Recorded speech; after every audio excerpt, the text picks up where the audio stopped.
Okay, this says we are live and let's see, streaming. How come we don't have video? Oh, okay, I think it's coming up.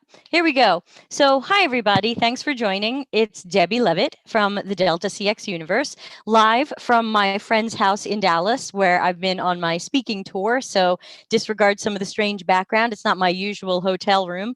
And today we're going to be talking about, and I'm sure this is going to be one of many episodes on this because it is such a topic that people are on fire about.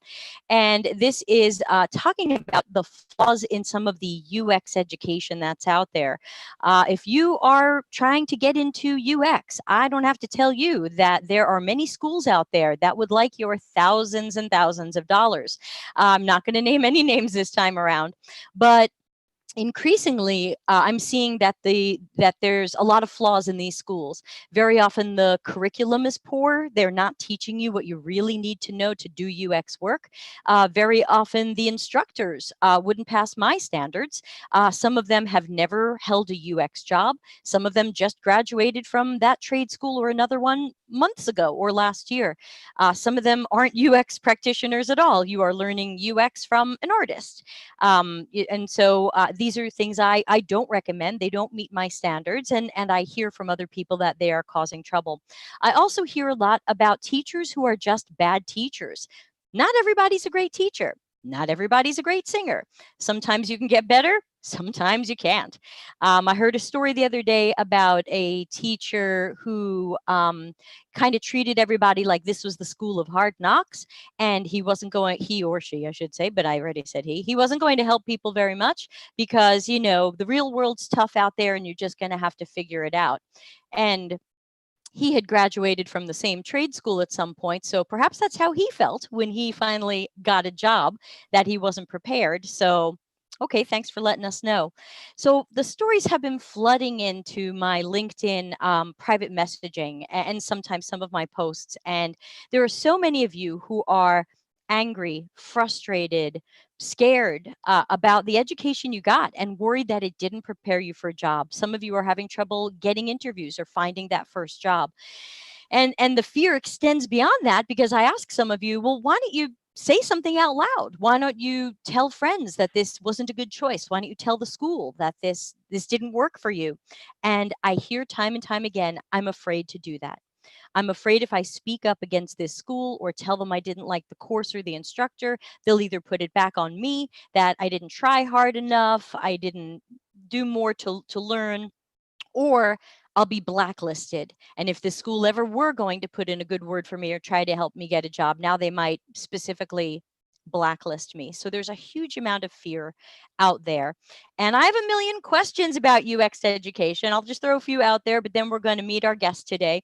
One of the things I would love to know, and I've been doing a lot of research on this lately, is why can you fail hairdressing school? You can fail car mechanic school. You can fail plumbing school. You can't seem to fail UX school unless you stop showing up and doing the work or don't pay.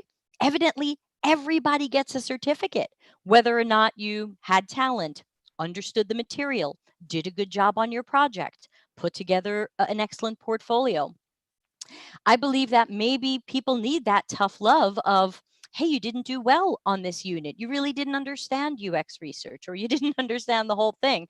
I'll tell you my own personal story quickly. When I went to college, I was pre-med and music, and it had been my lifelong dream to be a genetic researcher. Fast forward, not a genetic researcher, but I started taking all of the science courses that you needed to do that, including physics with calculus.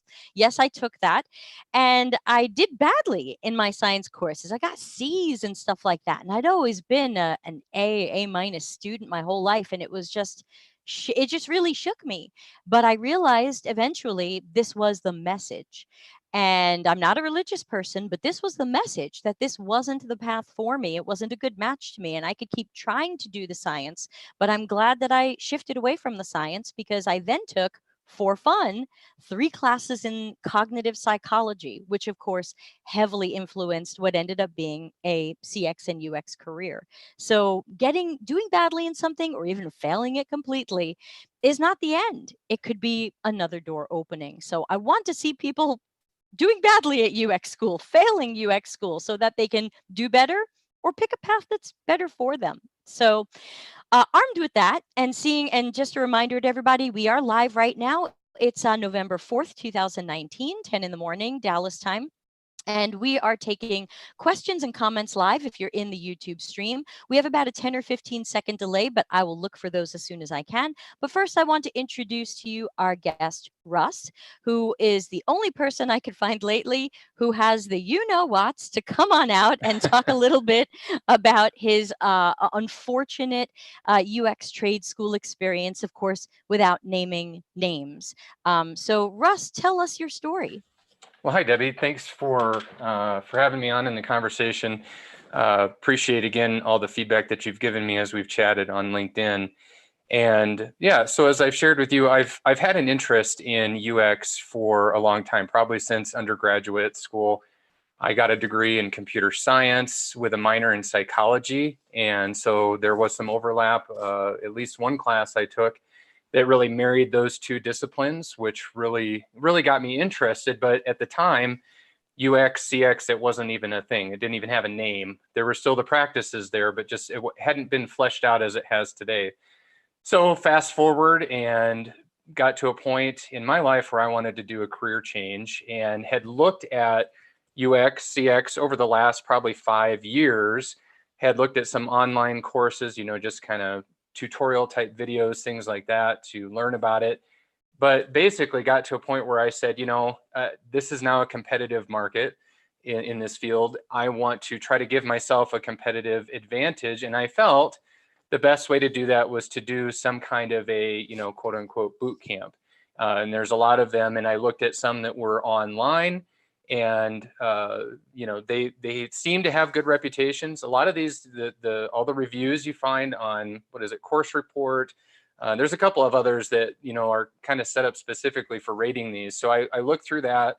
Anyway, I decided I didn't want to just do the online route because for me and my learning style, I felt that it would be better to be in person, to have that accountability, to have someone there face to face teaching, someone that I could ask the questions of, other students to interact with, because I find I'm a very collaborative person. I like to bounce ideas off of other people, and I find when someone else says something, it inspires me. So that was my goal. So I started looking into some, found the one that I eventually went to, and I would say my overall sentiment, looking at it from this side now, is one of frustration.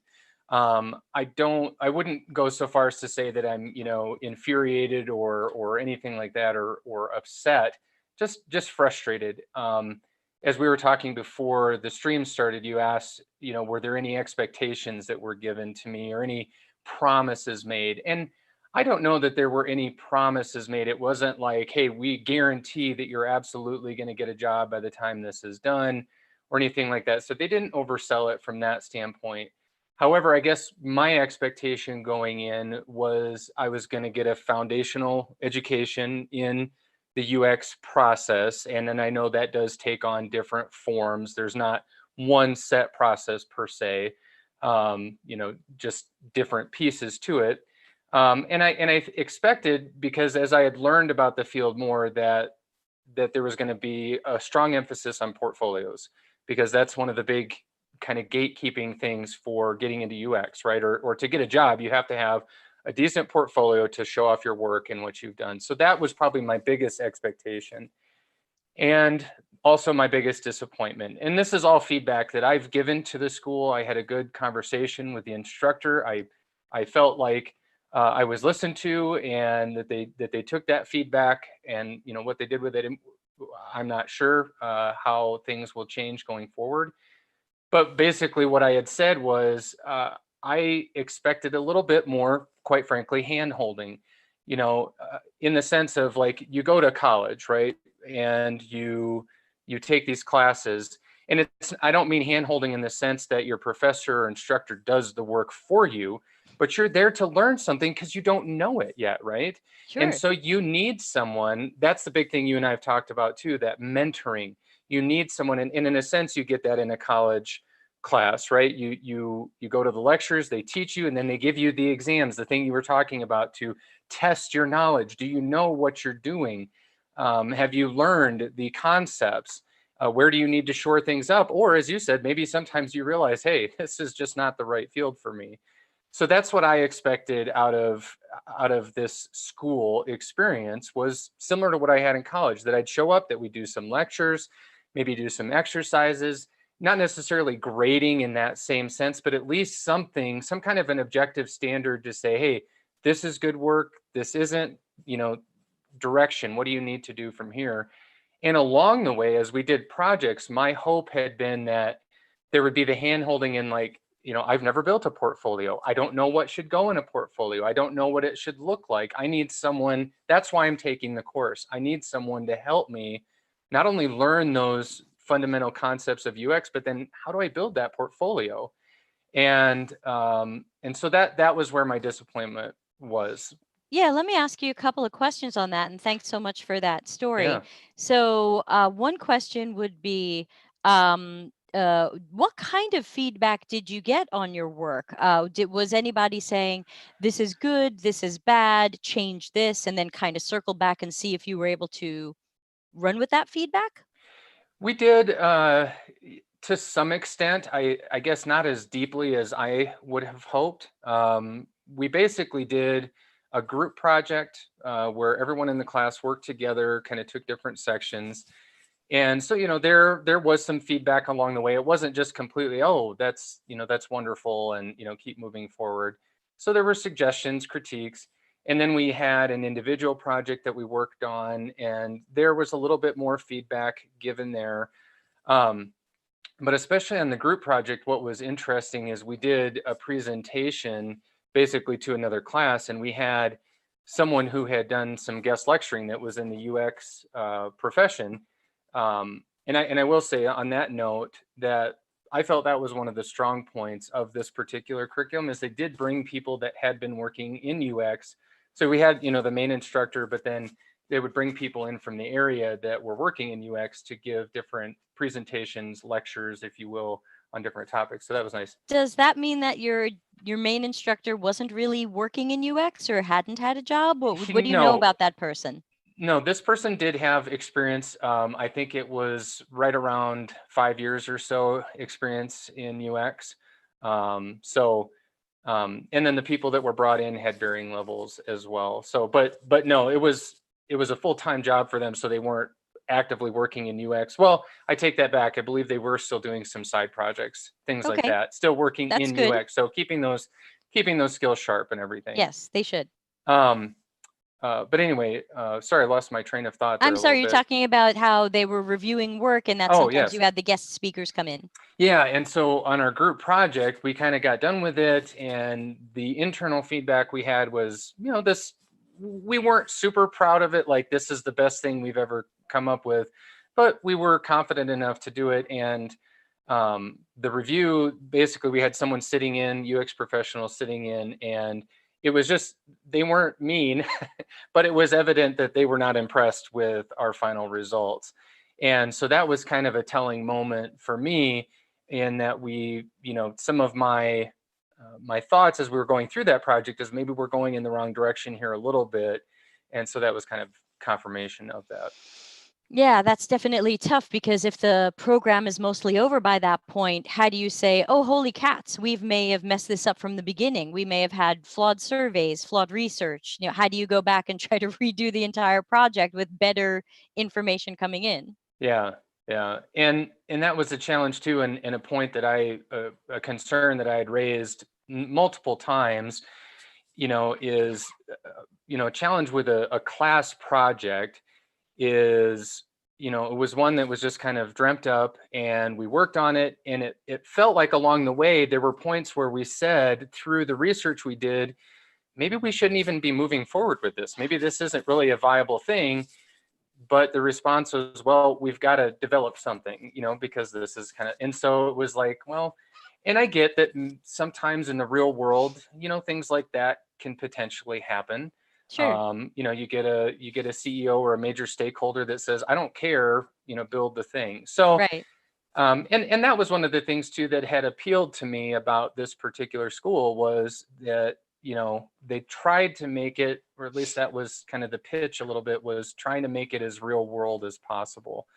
And so I did certainly see some elements in that. I think the real unfortunate thing was they were trying to UX the course as we were going through it, so kind of designing it and tweaking it as we were going through it.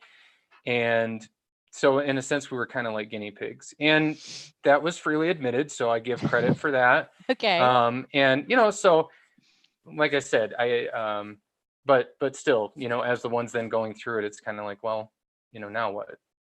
Yeah, because obviously if you end up with if even while you're going to school, if experienced UX practitioners who might be your potential future hiring managers are not impressed by your work, even understanding the limitations of the school, Right. that must be a big downer, because you're like, Yeah. holy cats, these were the people I was trying to impress, and hoping that despite the flawed project of the school, they would see the talent. Right. Right. And so does that mean you feel like along the way that maybe you were getting empty praise? Like, were you hearing this is good or this is pretty good when maybe it really wasn't? That's kind of what my feeling was as I reflect back, that there was at least some of that. And it's a tricky balance. I get that too. You want to encourage, you don't want to, just tear someone down. But at the same time, we're adults. I mean, everybody that was there was, in their late 20s or older, and we're adults. And like you were saying earlier, again, I touched on that before, that if I'm not good at this, just let me know. You don't have to be a jerk about it, but just Sure. let me know. Let me know that maybe this isn't the best thing. I'm not succeeding. And I think, as you said, rather than beat your head against the wall, can move on to something else. And hopefully, I mean, I don't think that's the case for me. I think I do have the ability to make it, but it's hard to tell, because I don't know that I got as much of that objective feedback. So Right. Or sometimes it's not even a binary pass fail. It's more Yeah. like, wow, I was really good with research. I did the research well, or I feel like I've got a good talent for that I want to develop. And gee, I really didn't do some of the architecture and design as well. Maybe my path is not to pursue that Yeah. if I find it just continues not clicking, and to go towards research. But I find some of these schools, because they're not giving you any kind of grades along the way as you do different units or pieces of the project, you sometimes aren't even sure what you're actually good at. You've Yeah. built a project, but what are you good at? Yeah. That's an excellent point. And that was something that was constantly going on in the back of my mind. Like I realized even coming in that, the visual side, the UI, that wasn't ever my strong suit. And I felt kind of more of a pull towards the research and everything. But like you said, it was more of a broad curriculum. So it was just, kind of holistically moving forward, rather than seeing some of those things. I would have seen benefit in that, to say, hey, yeah, you really do seem to shine at this area, and go here. Or maybe you're underselling yourself and actually you are pretty good at this, or whatever the case might be. Yeah. Did they push you to code? I know some schools are saying, and you have to learn front end dev because you'll never work in UX without it, which most people know, I believe, is not true. Right. No, that wasn't there at all. To the contrary, um, no, it wasn't pushed. And this particular school, like many of them, does also have a coding side to it as well. So there was a little bit of collaboration at times between some of the coding students on different projects. Not very much, but yeah, as far as the UX, the design side, no. Just an encouragement to at least know a little bit about it. So as you're talking to developers, you have some kind of an idea, but no emphasis that, yeah, you need to code to succeed.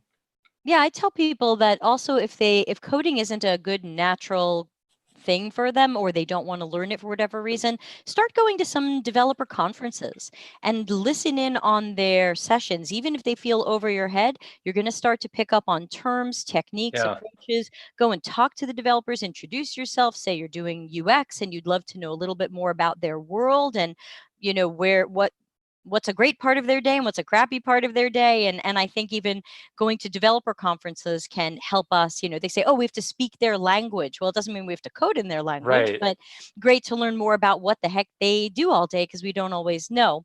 Now, I've got a weird question I want to set up for you. So I posted on LinkedIn a day or two ago about how I believe it's really important for those considering trade schools, boot camps, and other UX education to do a little digging on who their instructors might be. Whether, learn from the school who these instructors are, go to their LinkedIn, go to maybe their personal portfolio websites, and just check them out and see what is their background, how long have they worked in UX, and in what capacity. Because I find sometimes people say, yeah, I've been working in UX for 3 years. I look at their LinkedIn and they have some UX UI jobs, and when they describe them, they seem a little bit heavier in visual design, and I'm like, maybe not really a UX specialist.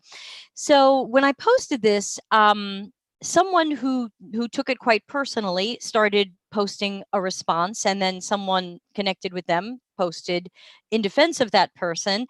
And without naming any names, I'll just say that the second person won my tinfoil hat award for the week, because the second person wrote in that people really shouldn't research their instructors because that will create bias, and as UX practitioners, we want to make sure to stay away from bias. I'm not even really sure how to respond to that, Debbie. I just blocked them. I just thought blocking them made the most sense. But No, I mean, where else in life does that work? yeah, I mean, it's You don't research doctors for your kids. You research right. the schools your kids are going to go to. That's You research the babysitter you want to hire. it reminds me, have you seen the movie The Princess Bride? For anybody that A has, million there's times. so there's that line where someone keeps using the word, I don't even remember what word. Inconceivable. Yeah, and he's like, you keep using that word, and I don't think it means what you think it means. I'm paraphrasing Exactly. it, but Yeah. so bias, you're using to that person, you're using the word bias. I don't think it means what you think it means. No, it's creating an informed opinion, and I could not disagree with that more. I think absolutely you need to do all the research you can. And again, even with that, you're still, you may still end up disappointed or frustrated or whatever, but definitely do the research, find reviews. One thing I had done, I reached out to former students on LinkedIn. If someone lists it as a school or part of their education, then you can search for them by the name of that school, and you can find that they were a student there, and try to reach out to them. Just say, hey, I'm considering this for my education. Would you mind a few minutes of your time? Could I take a few minutes of your time and interview you and find out how yours went? I had done that with several people. So, and they gave you positive reviews that made you want to go to the school. yeah. Yeah. And in fact, I had actually originally decided on one school and switched after speaking with the instructor of the one that I did go to, just because I was impressed with, as I was telling you earlier, that emphasis on kind of making it more real world, also an emphasis, which was true, more of a heads up versus heads down. In other words, like, we're not going to spend all of our time just staring at Sketch or Figma or something on our computers. We're actually going to be working with people and doing the research side and those kinds of things. So that really appealed to me too. But yeah, absolutely, do the research. Yeah, and we have a question in the chat, which was, tell us more about the type of research you did. We know that you were comparing schools. We know that you asked some people for their testimonials. I guess what other factors went into it, and how did you conduct your research? So the research I did then, and I'll then I'll go on to say like what I would do now if I were looking at all of that again. But basically, the research I did, number one, the biggest criteria was I needed to find one that was in person. That was important to me. So finding that research is pretty easy to do. From there, then I went on some of those sites that I mentioned before. There's Course Report is one. There's at least one or two others that are kind of major for those. Like if you just even do a Google search, I think of like boot camp reviews, you'll probably come up with those as top searches. So that's where I started. And then, as I said, went on LinkedIn. found former students and just reached out to them. What was good, what was bad, what did you like, what didn't you like? And and then I talked to, at least the one I ended up going to, I went to the school, I talked to the main instructor, kind of got a tour of the facilities, and that was kind of the extent of my research going into it. I didn't know the right questions to ask, I think, at the time. And so, as I said, what I would do now, in addition to those things, I would also try to find some students that have been out maybe for 6 months to a year and see what that gap was like. How long did it take them to find a job? I didn't really ask some of those questions that I should have. The other thing I would ask would be, you know, for better, for worse, right or wrong, whether you hate them or love them, portfolios are a standard in the UX industry, right? And you need to have one, you need to have a decently polished one. And so I would definitely press in on those specific questions about portfolio. How does that process work? You're going to give us projects. Are you going to help us build the portfolio? How much time are we going to spend on it? And then the other thing I think I would ask, again, based on our conversations, is what kind of objective feedback am I going to get as a student in this? What, am I going to get graded? Is it possible that I could fail? I think is a great question and a serious question. And just, will you tell me if I'm doing, poorly, and, some of those kinds of things. Yeah, so I want to mention that my boyfriend is in school right now, and we also looked at a lot of different schools, though our requirement was online because of the strange secret location in which we live. And I've actually put him on a couple of projects for my agency. He has a lot of great natural raw talent because he comes from kitchen and home design, and he's been building like WordPress and other websites for people for 20 years. So those of you thinking of transitioning, you can definitely transition in at any age. My boyfriend's 43 and he's just taking this course now. And I found a course that had good education. I thought that the arc of the course made sense, that you were going to go through all of these different pieces and that they all ended up being kind of like one giant UX project when you put each of these pieces and steps together.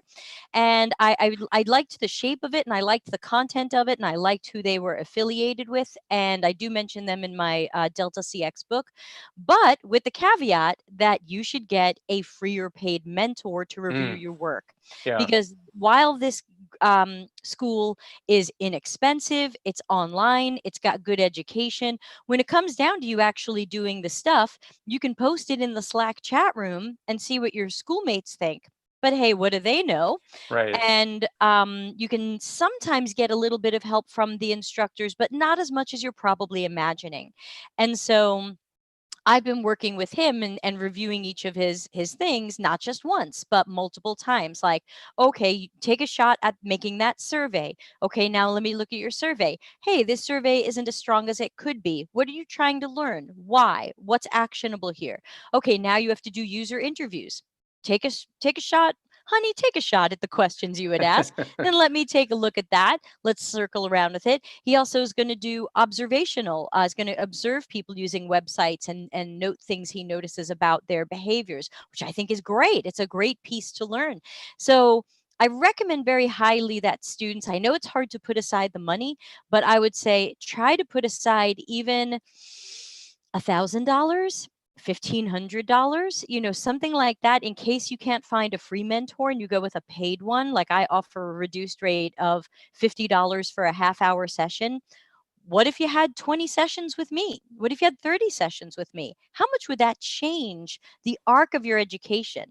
And I've had some people say, wow, I had an hour-long phone call with you, and I think I learned more than I did in my whole boot camp. So I think people should look for those mentors. It's not just me. There are lots of wonderful veterans out there, and we want to mentor. I just can't offer it all for free because I would never get anything else done. So there are some schools out there that I think are going in the right direction with the program, but then I'm still worried that we're not getting enough mentoring, work reviews, feedback sessions. And I also want to make sure that when my boyfriend gets to some of the architecture and design stuff, I'm going to make him practice presenting it to me as if he's presenting it in a job or to a client, and I'm going to role play a friendly client, and I'm going to role play a complete jerk.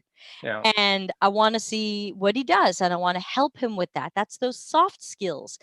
And I think the key thing to remember about a lot of these trade schools and boot camps is that when your potential employer sees a certificate, a diploma, whatever it is, they imagine their own expectations. When we see that someone is a licensed plumber, or they graduated plumbing school, or they graduated hairdressing school, we have an expectation about how competent they're going to be. We expect the mechanic to know how to fix most problems for most cars, even if they're not a master mechanic yet. So there's that expectation that someone coming out of that school, like you did, would have that new mechanics level of competence, would be able to do research, do architecture, do design, do testing, or wherever you're specializing. And workplaces are being tremendously surprised that people are not prepared to do these things in any sort of competent level. And then I'm finding that, yes, it reflects badly on you, and you run the risk of losing your job. But it also ends up reflecting badly on UX as an industry, because very often these are companies. Remember, if they hired you, the chances, and no offense to you personally, this is No, the no, no. general, the Right. general unprepared you with the bad portfolios.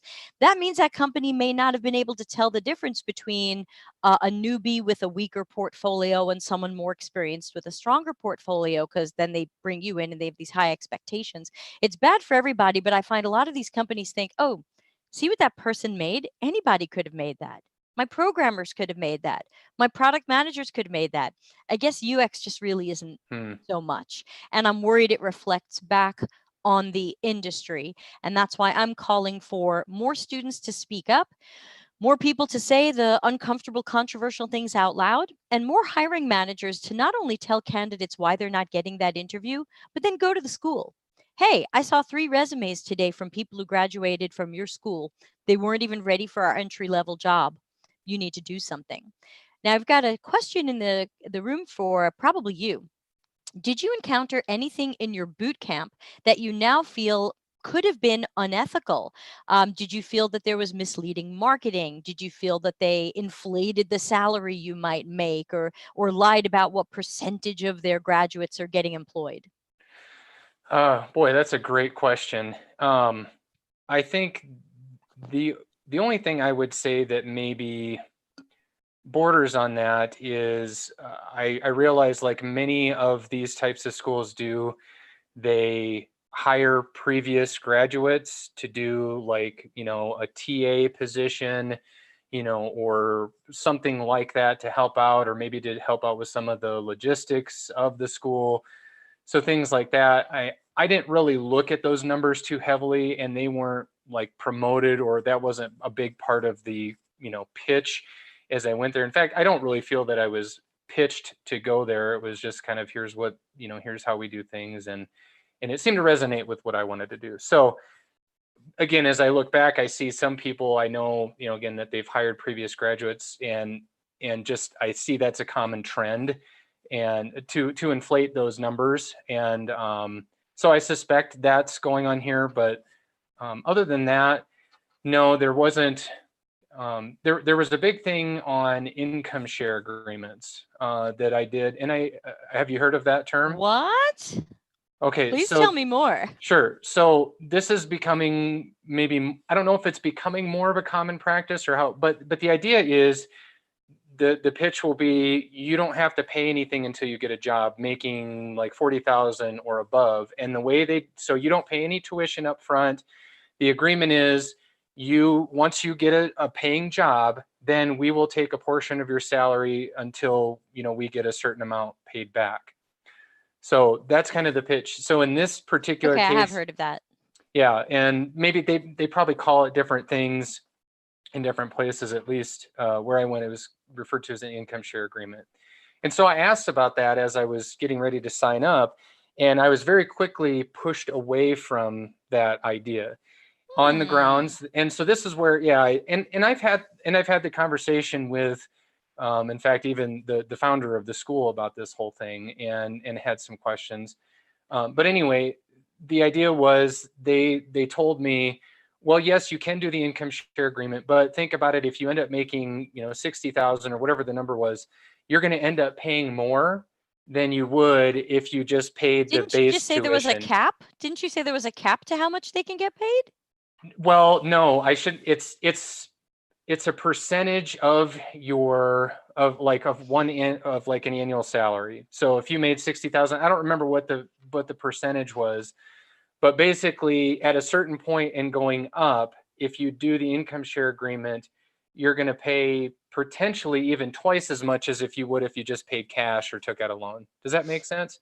It does. It's interesting that they had this as an option, which I think most people would probably jump on because it's no money down and it feels like not a guarantee, but like they've got skin in the game. Right, right. And the way it was presented to me, it was, well, yes, you can, but again, consider if you make, this much or more, you're going to pay more than if. So, in other words, it was presented if you have the means to pay up front, that's your best option, as a student, because you're going to pay the least. Well, it just happens it's also in their best interest because then it's guaranteed money for them. So I get it as a business decision. And what I did happen to see is, for those who go that route of taking that income share agreement, and there were several students, not in my class, but in the developer class, they ended up just like quitting halfway through because they kind of got bored with it or maybe didn't see the potential.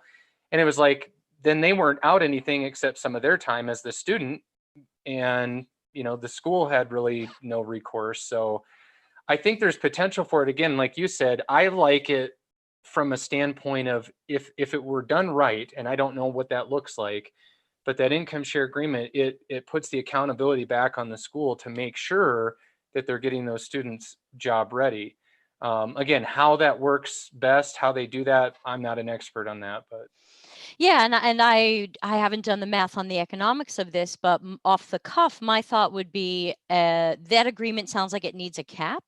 yeah, So, so hypothetically, let's say the school is an $8,000 school. Um, and if you get a $60,000 job, you shouldn't end up paying $20,000 to the right, school, whatever their number is. So I would say you would pay X percent of your salary until you hit this cap. And even if the cap's a little bit higher than if you had paid the cash price because they're pseudo financing you, I right, can even live with that as long as it's right, not obscene. Well, you could pay 8,000 up front, or we'll take a piece of your salary until you've paid back 10. yeah, So another thing I wanted to mention before, because you mentioned about you would have asked people who were further out of the course what their impression was. And when I had this weird email rap battle with someone the other day who came off rather strange in email, she was someone who is a General Assembly instructor. I don't know if she's officially an instructor or a TA, but she told me she was an instructor. She graduated from, and I named names, General Assembly. She graduated from there earlier this year. And a few months later, she was hired to work there. She has never held a UX job before. And when I questioned her on what made her and General Assembly feel that she was qualified to teach, she told me that she teaches with two other people. So there's three people teaching the UX immersive course in whatever location she's in. And that she wrote me this very long letter telling me like everybody's amazing credentials, her amazing credentials, none of which were UX, though she's sure in her past work in something else that it was kind of UXy. And then she mentioned this other person who she said was great at UI and was a really great designer, also didn't mention UX, and then told me about the cream of the crop third instructor, this amazing, wonderful, fantastic person who has so much experience and is a visual designer who's great at running design studios. And those are your three instructors for UX immersive. And she closed the email by bragging that their course had a net promoter score of 8.2. Now, those of you who aren't familiar with NPS or Net Promoter Score, when you get those surveys that say, how likely are you to recommend us to a friend, 0 or 1 to 10? This is called Net Promoter Score. And it's a measurement often done by marketing more than UX, but it's a measurement of course, how likely are you to recommend? But the thinking behind it is if you're likely to recommend, you must have been very satisfied. And if you're unlikely to recommend or lukewarm about it, you probably weren't satisfied. Or depending upon what it is, like if your cable company asks you that, if they see low scores, they think, uh-oh, that person might try to go to a competitor. So it's a little bit of a measurement of that. Not the best UX number, but could be used to spin up some UX research and learn more. So in the realm of NPS, the best scores are 9 and 10. These are people who are very happy with your company and likely to proactively promote you.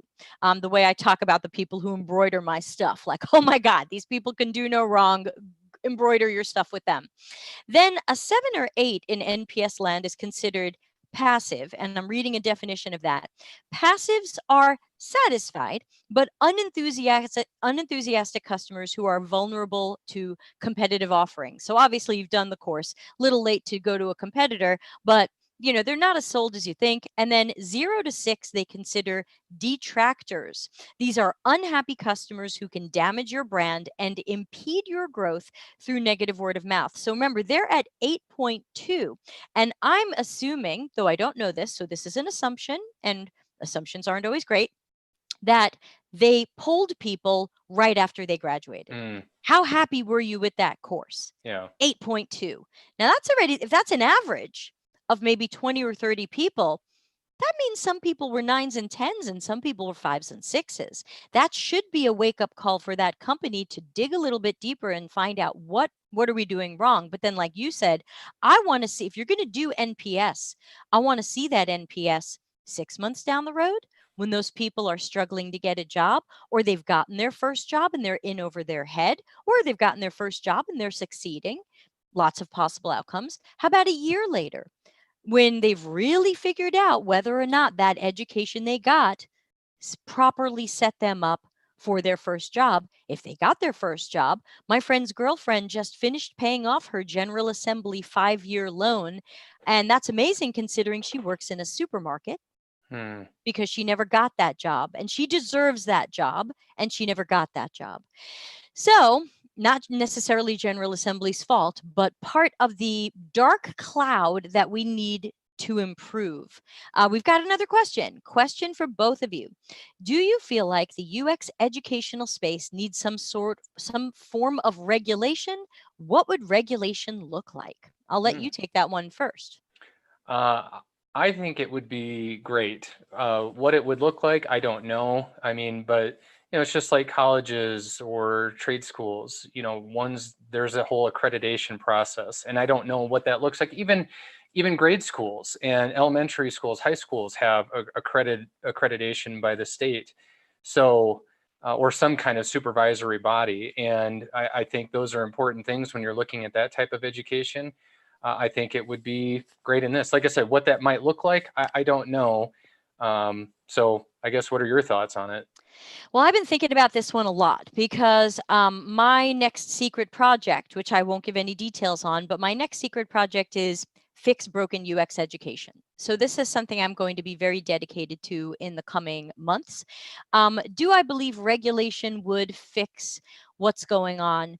That's hard. I would say right now, I'm not sure that that would solve all of the problems that I'm Right. seeing.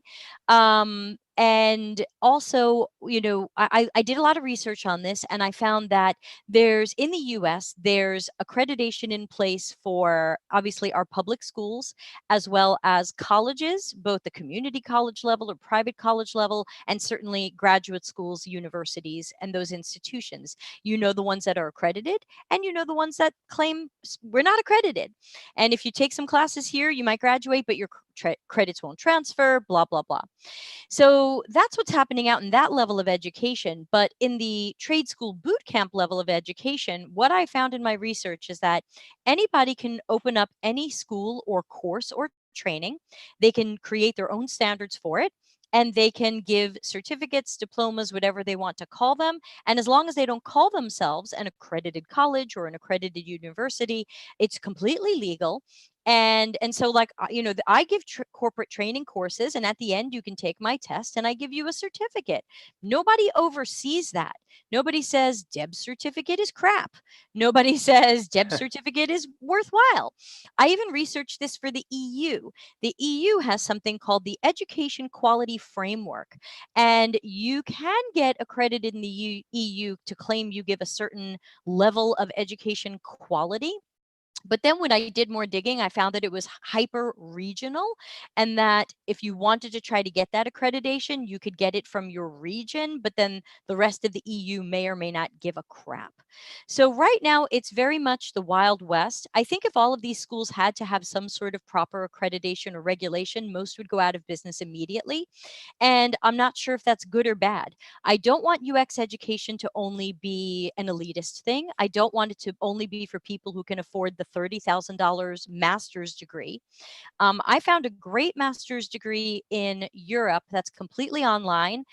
It would take years to finish. It was quite intense. I started it and then I realized, you know what? I don't have the patience for another degree that where class number one is what is HCI. I'm just too old to go through that when I do this every day. So I recommend them as well. They're not in my book, and that's really an oversight because I do like them.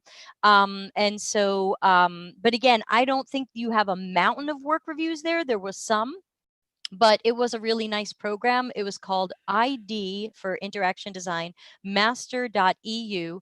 It's two European universities partnering on this. It costs, if you're not in the EU, it costs about $8,000. And in two to X years, depending upon how full time or not you can do it, you will have a master's degree. So that is completely accredited, completely overseen by European standards. So to answer the question, I think the standards are going to have to change, but we've done some research that the team that I'm working on internally for my initiative, and we found that there are some companies out there trying to create standards, but they were companies I'd never heard of, so clearly that wasn't going very far. So what can we do? Someone asked, when is a master's in HCI necessary? I guess I'll take that question. Yeah. So I would say that the master's in HCI is necessary when your hiring manager says so. So I've worked at places where what UX education you had was not really taken into consideration. There were people who worked there from General Assembly who did a beautiful job and had great natural talent. There are people like me. I have a degree in music. I never went back and did any sort of master's in any UX related field or CX related field. It's really up to the workplace. But at that same workplace, we had a research team. Part of the UX department was a UX research team, and that hiring manager wouldn't hire anybody who didn't have a master's or hire in very specific things. In fact, I once sent her a potential candidate that had like a master's or PhD in like neuropsychology, and the manager didn't even want to talk to her. Oh, wow. And I was like, what? And I find that for most jobs, it's not necessary. Does it help you at all? Not sure. Never got one. I don't think anyone's ever denied me a job because I didn't have it, but I don't specialize in research where I know the research tends to be a lot more scientific. They want to see that you've taken statistical analysis or data collection methods or more cognitive psychology. So I tell people study more cognitive psychology. Degrees in HC, bachelor's or master's, any of these are great and hopefully worthwhile from good programs. But I find that unless you want to be in academia, or unless you're working at a company that is very specific about no, here degrees matter. And most of the places where I've worked, which have been agencies, e-commerce, retail, banking and finance, they're not as interested. And I've also found that some companies will trade work experience for a degree. Yeah. So even though I can't show the degree, they say, oh, holy cats, Deb has been doing this for some time. She didn't go and get the degree, but she's groovy. Right. Her work looks good. Let's do it. So I hope the person who asked that in the chat room, I hope that helps. Well, go ahead, Russ. yeah, I was just going to say, if I can piggyback on that a little bit, because Yeah. that was a consideration I had too going into this, is like, well, there's also the master's route. And I had reached out to someone at the University of California in Irvine. They have a master's in human computer interaction and design, I think. And it's kind of a hybrid program. So you go there, and it's a year long, and you go there for, you go on campus for certain periods, but most of it, I believe, is done online. And it's a very good school as far as I Sure. know. The person that I had talked to was very pleased with it. And similar to what you were saying, not only what the company that you're looking at is looking for, but your own personal aspirations. The person that I talked to that went there told me that that I just wanted the prestige of having a master's degree, and I wanted the challenge and the rigor of that kind of a program. So those are other factors to consider as well. And this, and same thing, like you said, was it necessary? They freely admitted, no, you can still get into UX without that. But yeah, just considering all those other factors. So. Yeah, for sure. And so so again, it's I don't think a degree hurts anybody, but some people feel like I don't have the time for this or I don't have the Right. money for this. And so the time was definitely hard for me to create, even to get the master's. And ultimately for me, the master's would only allow me to teach at the college level.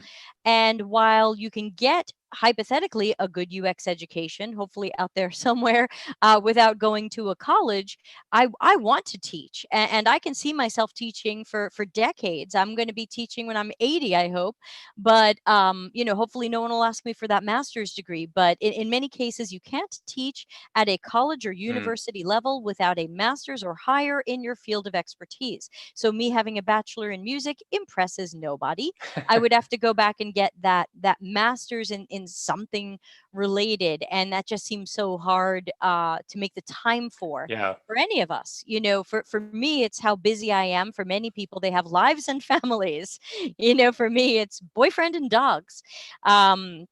So again, for the people who are watching live, thanks for the questions. We'll be here a few more minutes before we close out. If you have any other questions on the mountain of mystery that is UX education, please get those questions up there. We're both happy to field them from our perspectives.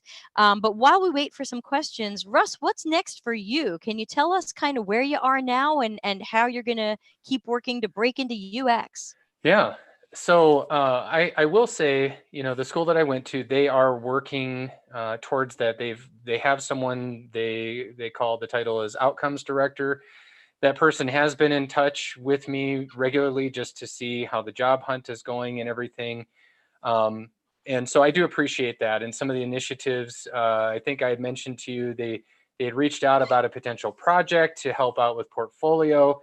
That's, kind of a story for another time. It was kind of something where I appreciated the effort. I truly did, but there were some questions I had about it.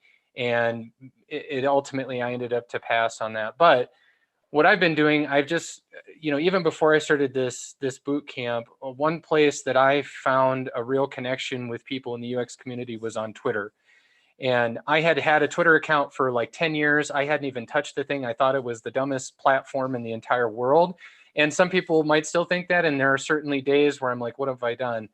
But I got connected with people in the UX field there. There's a live chat that a company out of London does, User Zoom. I don't know if you've heard of them. Mhm. And Better UX, they do a live chat every Thursday. It's I think it's at 11 o'clock Eastern time in the US. Anyway, I've just met a number of people, and I happened to meet someone who regularly did those chats, who's been, I think I mentioned earlier, like an 18-year UX veteran. And I just reached out on my own and said, hey, you seem to know what you're doing, and I'm looking for someone to help mentor me through this. Would you be willing to do that? And they agreed. And actually, that's kind of turned into a bit of a work opportunity now. They are doing kind of private contracting, and so they said, hey, I've got this project. It's not real, what's the word, high pressure or anything like that, but a great way for you to get some experience, earn a little bit of cash. And so that's what I've been doing right now. And it's been great because I'm getting the mentoring from someone who's done Great. it for a long time, the one-on-one. We haven't really dived too deeply into the project itself yet, but I'm looking forward to that. And we've kind of been talking, maybe we can grow this model into something else and, continue it where we've got the expert who can say, here's the high level stuff I really need to be in charge of.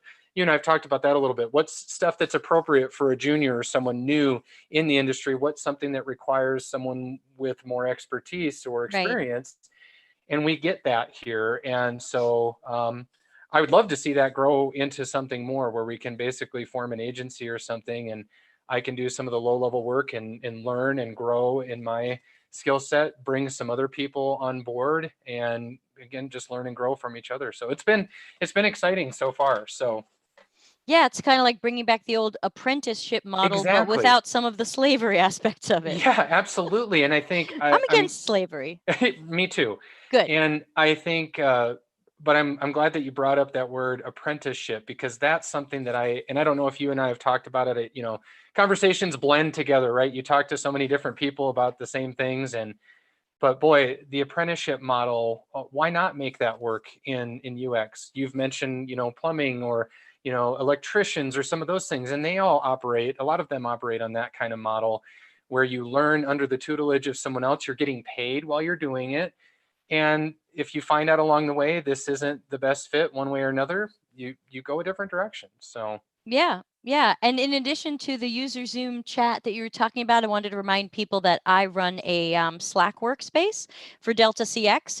Everybody's invited, whether or not you read the book. It's about 20 people. We're still building it up. My book's only been out 6 weeks as of when I'm recording this. So we're still building it up, but everyone's invited. There's no charge. And I'm there personally, and I try to answer questions. And we have another question, and then I know we'll need to wrap up in a few minutes. And I might be more qualified here, but sure. we'll see if you have an opinion on this question. Could coming from a boot camp be seen as a negative signal in the eyes of an employer? Do you have a thought on that? Have you found anything there? I can't say myself that I've seen it, but that's what I've heard from other Okay. people, out there. I think it definitely could, depending on the reputation of how those employers are viewing them. Like you were saying before, you get an employer, and if they keep seeing unqualified candidates coming from a particular boot camp, not only is it going to sour that employer on that particular boot camp or school, but it may just sour them altogether. So even if there is that, I think is a real tragedy in all of this, is that Yes. there are some good schools out there. And I think even, I think the one I went to, I don't want this to sound like I think it's the worst thing in the world. I think it has potential. I think I did learn some basics. I'm disappointed I didn't learn more. I shared that feedback with them. But I think it could grow. But again, what I was saying is the bad thing is it's like when you're in school, right? One person goofs off, one person screws around in the classroom. What does the teacher often do? They punish everyone. They just kind of do this blanket thing. And unfortunately, I think that can happen here. It depends on the individual employer's perspective. You've maybe heard more from other people you've talked to. Yeah, I would say that it is going in that direction. That I would say a handful of years ago, 4 or 5 years ago, the boot camps had better programs, and they were being taught by much more qualified, experienced people. I auditioned a couple of times for General Assembly. They claimed that they loved me and that they just didn't need instructors at that time. But considering they called me a few times to keep auditioning, they must have liked me, but never needed me.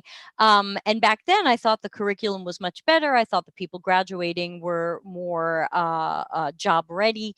But I believe I've seen that change over time. And and what I've noticed is that the UX veterans out there who are senior level and higher, 6, 7, 8 years of experience and more, they generally don't want to teach at these places because they typically don't agree with the curriculum, or they don't agree with some other aspect of how the school is operating. And that's been the case for me as well. I did recently tell General Assembly I could not consider they wrote to me and said, would you consider teaching, and sent me the curriculum. And I said, I would you let me change that curriculum, because I don't believe it's the right way to go. So I think that you've got two things happening. You've got The veterans who are like, I don't even want to teach at this place, which is making the schools pick some strange people for instructors. And then those same people, all those me's and other people out there with more or less experience, they're saying, now that I'm seeing some of these portfolios, these people just seem so unprepared. I asked a couple of people when I looked at their portfolios, I said, what do you know about user-centered design? And their response was, my school touched on it. Well, that is the main process that pretty much every UX professional uses. And for someone to not really know about it and know what goes into it, and okay, so maybe they're not at a strategic level with it, but how about a tactical level? So I do believe that, I think you hit it, Russ. I think that trade schools are giving themselves a very bad name, that the quality has declined very quickly. And over the last couple of years, that what we got from these schools X years ago is not the same, and that new schools are popping up so quickly with no real standards. So I think that in some cases, those boot camps don't look great. When I review someone's resume, I try not to look at that. I just look at the portfolio and I look for the raw talent. I look for the raw talent and the understanding of UCD and the understanding of, even if they were in a crappy school and they didn't do anything close to what they should have done, can they use their portfolio to say, I know at this point we should have interviewed 10 or 20 users who fit the following profile. However, since this was a rushed school project, I got to talk to 2 people. Like, tell me what you should have done so I understand that you know the best case process. So that's so I would have to say, uh, xylophones. I would have to say that I would agree that in some cases, I think in some cases, the boot camps, people are like, great, someone who's qualified and educated, bring them in right away. And then they're surprised at what their level of competency is. And other people have been like, okay, fool me twice. I just don't want to hire people from this school anymore, or some of these schools in general. So my hope is that these schools will live on, but that they will improve, and that's going to mean a lot of redefinition of what they're doing and how they're doing it. They can't keep doing what they're doing now. It's just too broken, and there's too many people like you or in way worse situations. Consider that General Assembly is $14,000, and people are in some tough, they're writing to me and they're going, I'm out of school 6 months, I still can't get an interview. And I'm going, I don't have any work for you. All I can do is look at your portfolio and try to tell you what's wrong here, and guess, but I can't fix this. But then I said, what if I could? So that's my next initiative. So before we wrap up, Russ, any closing words from you? Well, again, thanks for having me on. It's been a great conversation. And I think I would just go back to what I said before. Like you, I don't want to see these schools fail. I don't want to see the one that I went to. I don't wish ill will upon them. I don't want to see them go under. I just want them to listen to that feedback and hear those things and say, what really can we do to improve, rather than let's just keep, plugging away. And for anybody considering it, I think there are definitely good ones out there. But again, do your research. Don't just look at those reviews. And your point was great on the NPS scores. Look at those and don't just think that like a 4 out of 5 means great, like it does on an Amazon rating. Dig into those. Look at what the comments are saying. And like an Amazon rating, I often look not only for the glowing reviews, but I like to find the people that say the bad stuff. What is it that they didn't like? Did they just, not get along with an instructor, or was it something deeper? And talk to former students, talk to ones that have been out several months, and see where they're at, how long it took them to get a job. So that's kind of And my what was the my name of advice. that course website you said to take a look at where people left ratings? I know I believe there's one called Course Report, and then let me just take a look real quick. Yeah, it looks like coursereport.com. There's Course Report, Switch Up. That's another one. Switchup.org. They also do. Switchup.org. Yeah. Okay. I think those are the 2 big ones that do the reviews. So look there, look on LinkedIn, find the people that went to those schools, ask if you can have a few minutes of their time, and just hear about it. Or go on Twitter if you're on Twitter, and just say, throw it out there, hashtag UX or something, and say, hey, I'm looking for people that have gone to boot camps and want to hear your experiences. So. Yeah, and my closing words would be, it's time for UX schools to UX themselves. Yes. That if you're going to teach people that we design for customers, we listen to customers, we research with customers, we adjust our roadmap, we change our product, service, and experience for what our customers truly need, then schools have to wake up and eat their own dog food, as we say, and start researching with their students, not the moment they graduate, that 6 months later, that year later, and find out, what didn't we teach you? What did we do that didn't prepare you for this job? What did we do or not do that made it harder for you to find a job, get interviews? And it's got to be much more down the road. So UX schools, time to eat your own dog food and improve your courses, improve your instructors, improve your approaches, because your students are paying you a crazy pile of cash or percentage later, and they deserve a much better education than they're getting. If you can fail hairdressing school, you should be able to fail UX school. The end. So thank you again to Thank Russ you. for joining us and having the thing, say this stuff out loud when I got turned down by a lot of guests who wouldn't speak about it. And thanks to the great questions from the chat room and everyone who joined us live, and those of you watching the archive, thanks for watching, and see everybody deltacx.com, and see everybody around LinkedIn. And I will attempt to end the stream, though everybody knows it takes me 27 clicks and it's still me going, what? So I'm going to end it, but thank you again, Russ. Catch you soon. Thanks.